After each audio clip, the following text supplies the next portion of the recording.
بسم اللہ الرحمن الرحیم۔ السلام علیکم ورحمۃ اللہ۔ مدینہ منورہ کا بازار تھا۔ گرمی کی شدت بہت زیادہ تھی کہ لوگ گرمی سے نڈھال ہو رہے تھے۔ ایک تاجر اپنے ساتھ اپنا ایک غلام لیے پریشان کھڑا تھا۔ غلام بھی ابھی بچہ تھا، وہ بھی دھوپ میں کھڑا پسینے پسینے ہو رہا تھا۔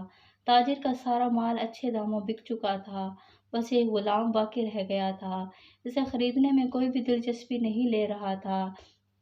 تاجر سوچ رہا تھا کہ اس غلام کو خرید کر شاید اس نے ایک گھاٹے کا سودا کر لیا ہے۔ اس نے تو سوچا تھا کہ اچھا منافع مل جائے گا، لیکن یہاں تو اصل قیمت ملنا بھی مشکل لگ رہا ہے۔ اس نے سوچ لیا تھا کہ اب اگر یہ غلام پوری قیمت پر بھی بکا تو اسے فوراً فروخت کر دے گا۔ مدینے کی ایک لڑکی اس غلام پر اس کی نظر پڑی۔ اس نے تاجر سے کہ غلام کتنے کا ہے کہ اس کو بیچو گے؟ تاجر نے کہا، میں نے اسے اتنے میں خریدا اور اتنے کا ہی دے دوں گا۔ اس لڑکی نے بچے پر ترس کھاتے ہوئے اسے خرید لیا۔ تاجر نے خدا کا شکر ادا کیا اور واپسی کی راہ لے لی۔ مکہ سے ابو حذیفہ رضی اللہ عنہ مدینے آئے تو انہوں نے اس لڑکی کا قصہ معلوم کیا۔ لڑکی بہت رحم دل تھی۔ متاثر ہو کر انہوں نے اس کے لیے نکاح کا پیغام بھیجا، جو قبول کیا گیا۔ یوں واپسی پر وہ لڑکی، جس کا نام شیبہ تھا، ان کی بیوی بن کر ان کے ہمراہ تھی، اور غلام بھی اپنی مالکن کے ساتھ مکہ پہنچ گیا تھا۔ اور حذیفہ رضی اللہ عنہ کا آ کر اپنے پرانے دوست عثمان بن عفان رضی اللہ عنہ نے ملے تو انہیں کچھ بدلا بدلا پایا اور ان کے رویے میں صد مہری محسوس کی۔ انہوں نے اپنے دوستوں سے استفسار کیا کہ عثمان میں صد مہری کیوں ہے؟ تو حضرت عثمان بن عفان رضی اللہ عنہ نے جواب دیا کہ میں نے اسلام قبول کر لیا ہے اور تم ابھی تک مسلمان نہیں، تو اب ہماری دوستی کیسے چل سکتی ہے؟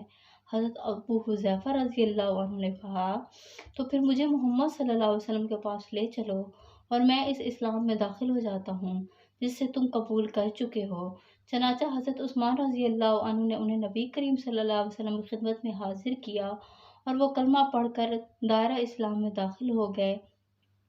گھر آ کر انہوں نے اپنی بیوی اور غلام کو اپنے مسلمان ہونے کا بتایا تو انہوں نے بھی کلمہ پڑھ لیا۔ حضرت حذیفہ رضی اللہ عنہ نے اس غلام سے کہا کہ تم مسلمان ہو گئے ہو، اس لیے میں اب تمہیں غلامی سے آزاد کرتا ہوں، میری طرف سے تم آزاد ہو۔ غلام نے کہا، آقا، اب اس دنیا میں آپ دونوں کے سوا میرا کون ہے؟ آپ نے مجھے آزاد کر دیا تو میں کہاں جاؤں گا؟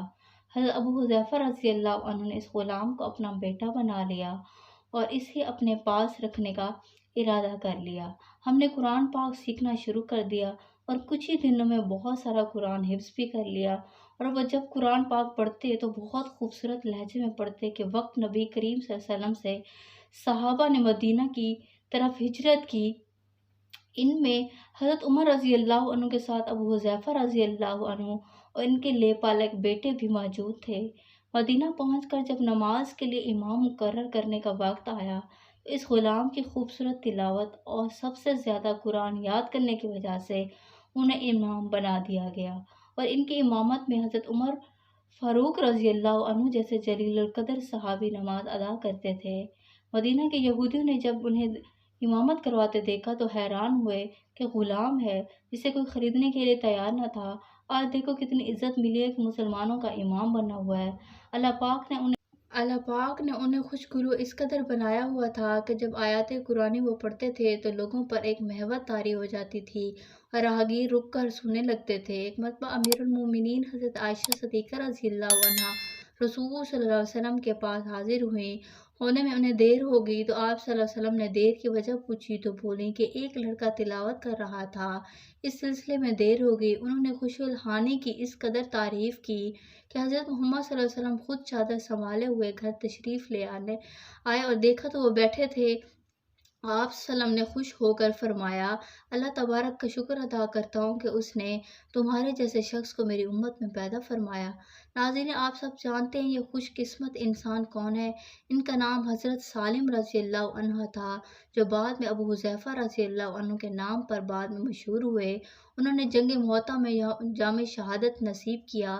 اللہ کی کروڑوں اور لاکھوں برکتیں اور رحمتیں ان پر نازل ہوں، آمین۔